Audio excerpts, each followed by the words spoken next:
हाय.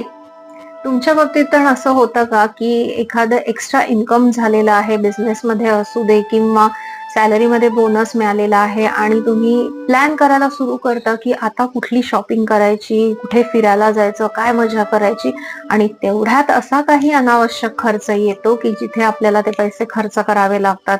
एखादं extra instalment येतं किंवा असं होतं की हॉस्पिटलायझेशन होतं किंवा घरातली कुठली तरी इलेक्ट्रॉनिक गोष्ट खराब होते जिथे आपल्याला ते पैसे स्पेंड करायला लागतात. करेक्ट.